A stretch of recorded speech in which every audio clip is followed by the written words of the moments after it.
Is Fabian Hurzeler's time at Brighton up?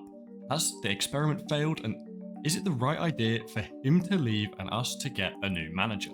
These are some of the questions that have been floating around Brighton community for a little while, and especially in the last couple of weeks. And now, after dropping points from 2-0 up again today at Tottenham, I'm sure that they'll most likely be spiralling even more in the next couple of days, especially on Twitter. But let's kick things off by setting the scene.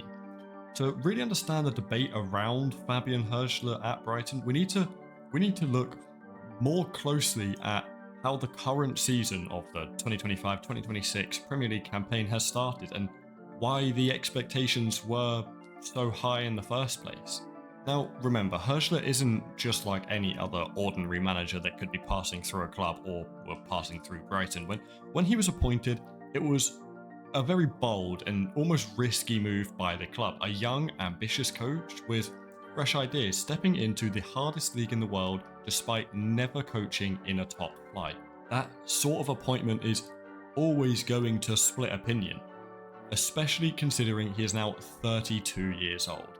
And while last season did give us plenty of reasons to be optimistic, it also did leave behind some sorts of nagging doubts, and doubts that have definitely carried over into this campaign. Now, don't get me wrong, last season Brighton finished in 8th place. On paper, that's a very respectable finish for a club of our size and our resources, and it's put us firmly in the top half, competing with some of the most established teams in the world.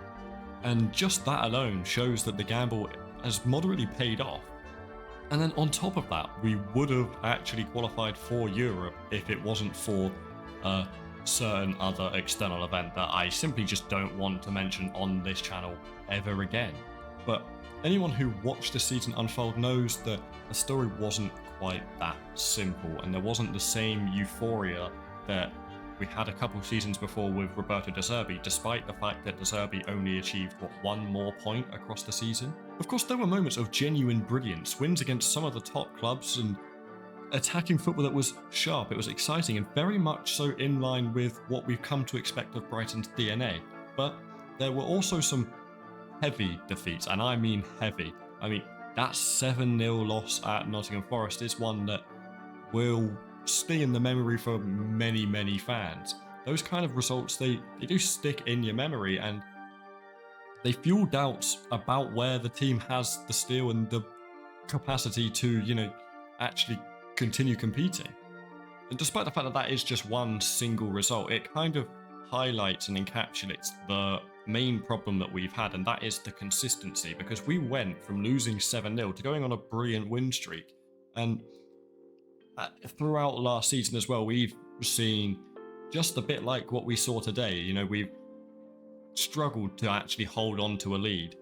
In hindsight, before a ball was kicked, if you had told me that we would draw 2-2 with Tottenham, I'd probably take it. That's not a bad result by any means, but you would really hope that we would have less of a trend of bottling 2-0 leads over the last year to 15 months of since Fabian Hurzeler's been in charge. And compiling all of that, it's just meant that even before a ball was kicked in this season, the feeling of the fan base was already relatively mixed online.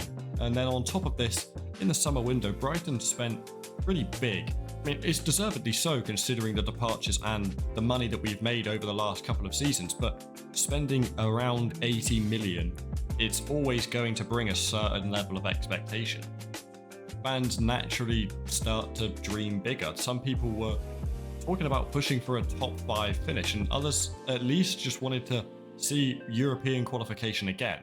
And by no means am I writing off this season saying that it's over and we're not going to get Europe again. I'm just pointing out the fact that this is where the level was, and despite it's only been 5 games into the season, we're not performing at that level. The first few games of this season have been, mixed. On one hand, you can see the quality in the squad. The attacking play, they still managed to create chances. The energy is still there. We look dangerous on a counter-attack, and on the right day, Brighton looked like we can go toe-to-toe with anyone. In fact, we did. And on the other hand, though, there are those issues from last season that just haven't magically disappeared.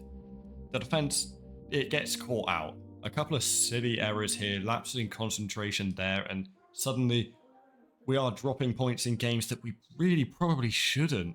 And it's not that we're being outplayed from start to finish, although that has definitely also happened.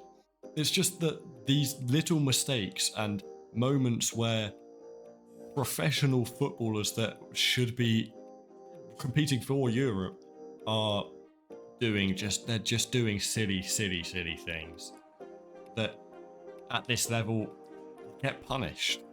And when you are then having those errors put in a game where you continue building a narrative where, well, we were good, but it's just this one thing that happened, and that, well, were 3 points for you, I guess.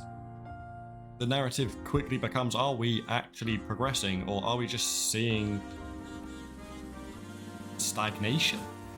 And this is where things get really interesting. There's the divide and the mood amongst the fans.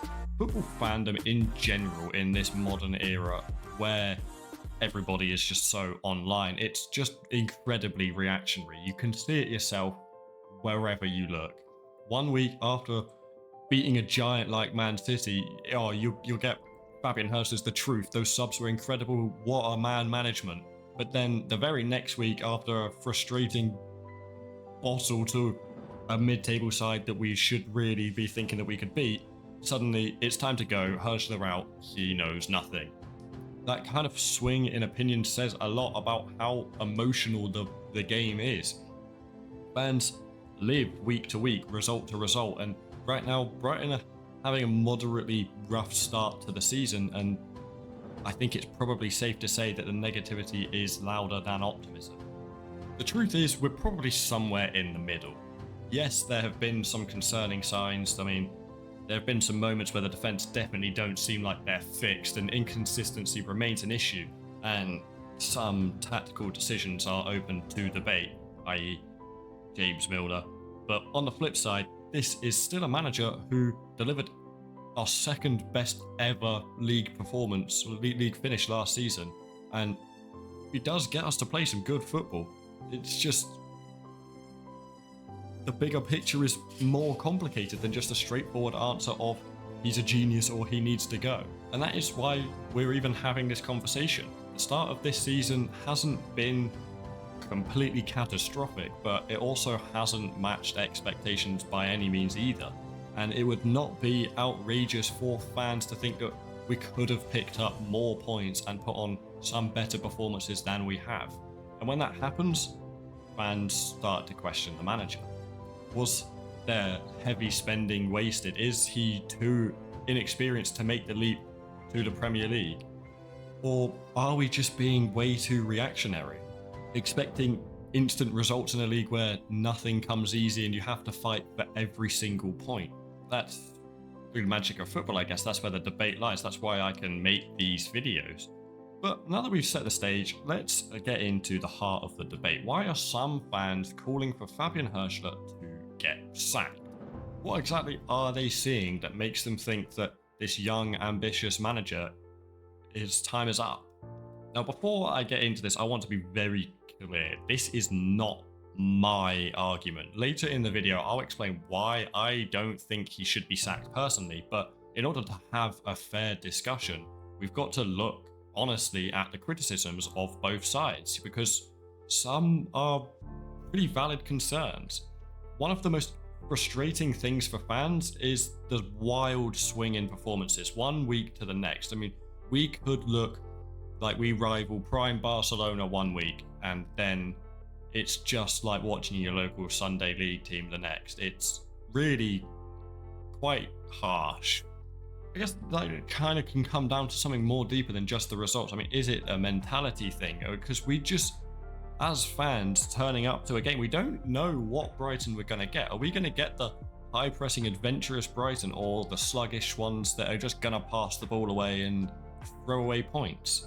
I think another major talking point, especially on Twitter, is game management. I mean, for me, today, as I'm recording this, when we have just drawn 2-2 to Tottenham, some of the subs Hurzeler made are not the best. They're not what I would have done. I mean, I feel like for us, both Minte and Gruder were two of the best players on the pitch for us, and they came off for Milner and Coppola. We have got to be honest, like any other manager in the league, he's made some questionable tactical decisions, but he's also young, and it happens literally anywhere you look. It's not like Pep Guardiola, who is widely regarded as one of, if not the best manager of all time, has ever not made a rogue tactical decision. And if it did end up working and James Milner today came off the bench and scored a hat-trick to see the game off, then, well, it's a genius substitution. So it can kind of swing either way, but, you know, I just personally think that, especially Yankuba Minte coming off, it just kind of took away the energy that we seem to have going forwards. But there are some legitimate questions about whether Hurzeler has got the experience to consistently get these calls right.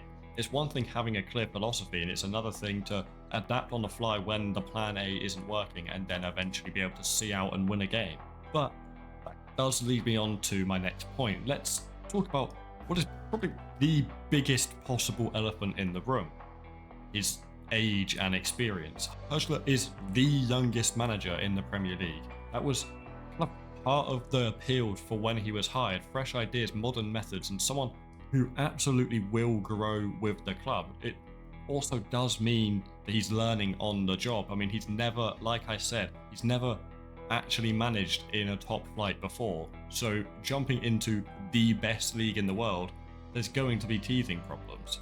But at the same time, pretty fair enough, there are some fans that don't care. Hurzeler's youth isn't a selling point, it's more of a red flag. And they want someone more proven, someone who's got a level of pedigree at the top of the game and therefore has a wealth of experience. And then you put all of these factors together and, you know, you get a mood that's bubbling in certain parts of the fan base. And it's not the majority, but the voices are still there and they can be very loud. After every single poor performance, you will get them come out of a hole and say about how we're getting relegated and it's time for him to go. Now, whether you agree with them or not, there are definitely times where you can sort of see why they feel that way. Obviously not to the extent of which they do say it, but there are problems that need to be talked about. Football is a results business, and when results don't meet the expectations, especially after a summer of big spending, the manager is always going to be the first target. So why is this important to highlight? Because even if I don't think personally that Hurzeler should be sacked, understanding the criticisms help us frame the debate and see the bigger picture as to why would someone react that way. And it also gives us the chance to test those criticisms. Are they fair? Are they exaggerated? Are they just being fueled by impatience? Are they just completely reactionary? And there are obviously people that have concerns, but while those concerns are somewhat understandable, I think that are way too knee-jerk. I mean, in the heat of the moment, it feels like we've dropped 2 points against Tottenham, but they were the better team. So, you know, a draw was probably a fair result, but you know, the way that it happened is what's going to then fuel the discourse online about why he potentially isn't the man for the job. But I want to look at why I think sacking Hurzeler is premature, why it's reactionary, and why I just, to be completely honest, think it's stupid. Brighton, as we know, are not a club built on quick fixes. We're not a Chelsea where managers are just disposable, where a few bad months, they'll get you the sack. The entire philosophy of this club is about sustainability, about long-term thinking and steady growth. Look at the way the recruitment department works. We identify undervalued players, we develop them, and we sell at a ridiculous profit. And then we reinvest it wisely, the circle repeats. That's not a strategy for instant success. It's a strategy for resilience and stability, and what would then be able to transform into what the goal of the club is, and that's being consistent in the top 10 and challenging for Europe. And let's be real, we've seen what happens when clubs chase quick success without the foundations to actually sustain it. Look at Leicester, look at Southampton. Both achieved incredible things, some slightly more incredible than others, but because the foundations weren't sustainable, the falls were brutal. If anything, Brighton's patience is the superpower. Why would we abandon that now? Another thing that we've got to keep in mind is success is not linear. Whilst we could still be going upwards, there's not going to just be a straight line. There are going to be dips, there are going to be setbacks, there are going to be rough patches, and what matters is how you react and respond to them. Right now, it's probably safe to say that Brighton are in a rough patch. The start to this season hasn't been particularly ideal, but that doesn't mean that the whole project is doomed. We should sack the manager and start again from scratch. It just means that we're in a messy middle of a building something new. And if we lose our heads now, if we sack the manager because of a few bumps, we might just cut short something that could have built into something very special, which I think is very likely considering the potential this manager clearly has. I mean, he has got us our second highest ever Premier League finish, and he was 31. Think about it this way. How many times in football history have we seen clubs sack a manager way too early, only for that manager then to go somewhere else and achieve great success? Patience isn't just about being nice, it's about being smart and what's doing best for you. And that kind of brings us on to the key phrase of the fact that there are little mistakes costing us, and if you cut them out, then we'll be fine. Obviously, that's way easier said than done, and football is played at such a high speed that there's always going to be mistakes, but it's the truth that it's not a systematic, unfixable problem. There's small margins, a defender switching off for half a second, a midfielder playing one risky pass too many and giving it away to the opposition, a striker missing a big chance, and let's be honest, there has been a lot of individual errors already this season, and can you blame the manager for, say, Lewis Dunk passing the ball to the opposition and it leading to Van Heck giving away a penalty that then loses us the game? Because those are the margins we're talking about at the end of the day, and I'm not saying that this is all because of that one single penalty at Bournemouth, but like, it's not like Fabian's coached him to do that. He's not told them for that to happen. So, when I hear fans say, oh, he should be sacked, Hurzeler out, and he's not good enough, my question is, do you really actually believe that? That these little mistakes that are happening that he can't control means that he's not the right man? I'm not saying he's made zero mistakes, because he has, but are we just letting short-term frustration blind us in the long-term picture? Yes, we have every right to criticize the manager when he makes a mistake, and I'm not saying that he's not made none, but there's a difference between calling out mistakes and calling for someone's head every single time we lose a game. If as fans we buy into the panic and we add fuel to the fire, then we're not helping. We're making it harder for the players, harder for the manager, harder for the club, because I'm sure they all see it. So, why do I personally believe that it will all work out? Well, it's pretty simple. I think all the ingredients are there. The club is clearly backing the manager. The squad has talent, it has depth, it has potential. The issues we're facing, they're not the end of the world at all. They're fine margins. Little mistakes can be ironed out, and Hurzeler, for all his inexperience, has already shown flashes of brilliance. I think he has the potential to develop into one of Europe's top managers. This is by no means a doomed project, it's a work in progress, and if we give it time, if we hold our nerve, I genuinely think that we will be stronger for it. But let's play devil's advocate for a moment. Up until now, I've been arguing that Brighton should stick with Fabian Hurzeler, that patience is key and that sacking him now would be reactionary. But let's entertain the what if. What if the club did decide to part ways with him? What if those fans calling for change got what they wanted? Well, the first and most obvious risk is the disruption. Every managerial change comes with a new phase of change. It's either a new manager bounce or the complete opposite. New systems, new staff, new training methods, new expectations. They can take months to settle in, and during that transition, results often dip before they improve. So you gotta ask yourself, if Brighton were to sack Hurzeler right now, what would we be gaining? Maybe a short-term bounce if the new manager motivates the players differently and they hit the ground running, but long-term we'd essentially be hitting the reset button on all the work that's been done over, the last 15 months. And all whilst saying this, there's no guarantee at all that the new manager could do better. In fact, more often than not, clubs that chop and change managers often end up worse. But let's say Brighton did roll the dice. Who would be the options? Well, there are some interesting names out there. There might be someone like Thiago Motta. He has got that balance of tactical innovation and top-level playing experience, and he's already building a reputation as one of Europe's brightest young coaches. But let's be honest, he would be a tough get. Another intriguing option could be the recently sacked Nuno Espirito Santo. A track record of overachieving with the clubs that he's been at, he knows how to set up a solid defensive structure which could fix some of the issues fans are concerned about now, but stylistically, does he fit Brighton's DNA? Probably not, and I just don't really think that this is realistic.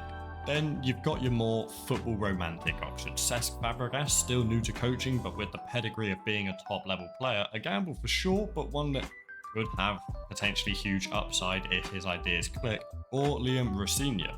With his Brighton connections and growing reputation in European football, bringing him back would definitely tick the nostalgia box and give us a manager who does truly understand the club.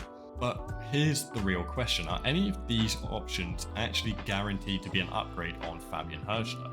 Motta maybe, but he's probably out of reach. Nuno brings stability and would probably be an upgrade. I do think he's a better manager, but stylistically I just don't think he fits Brighton, what we are as a club, or just don't think it would happen at all. Rosinha is exciting and is probably who I would want when eventually in the future Hurzeler leaves, but that's about it.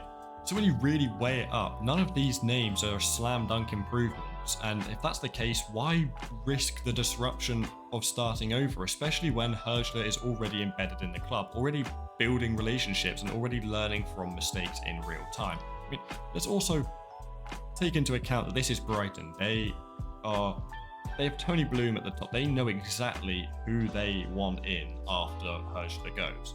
And the fact that there is no talk at all of him leaving shows that, one, they probably don't think that there's anybody out there better, and two, they clearly have faith in the guy to deliver, and you should too.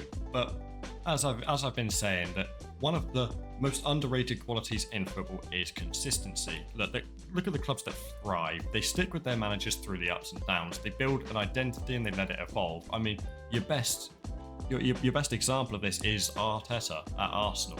You know, he had those first few years where people really just didn't rate him, and now he hasn't quite got him over the line, but he's quite clearly improved the club tenfold.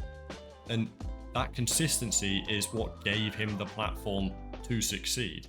Brighton have a chance to follow that model, to show that we're not just another mid-table side panicking at the first slight chance of trouble. To prove that we're serious and sustainable about long-term growth, it would be sticking with the manager that we've clearly got in for our project. We didn't bring him in, a 31-year-old that's never coached in the top flight, and gone, he's going to give us instant results. Obviously, that's what we would like, but there's clearly a project with him. And sacking Hurzeler now would just completely ruin that message. It would show that we're abandoning our philosophy and chasing short-term relief instead of long-term rewards. So yes, it's interesting to speculate about replacements. It's fun to imagine if Cesc Fabregas was patrolling the touchline or Rosinha was back at Brighton. But the reality is, none of those scenarios, in my opinion, are better than what we've already got.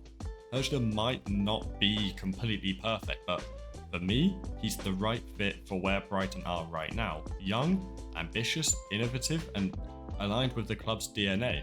He deserves the time to grow into the role, just as the club itself deserves the chance to grow with him. I'd love to hear your thoughts in the comments below if you are Hurzeler in, Hurzeler out, or who you would bring in to replace him. And if you enjoyed this video, please do consider liking and subscribing. It helps the channel out massively. With all that being said, fade to black.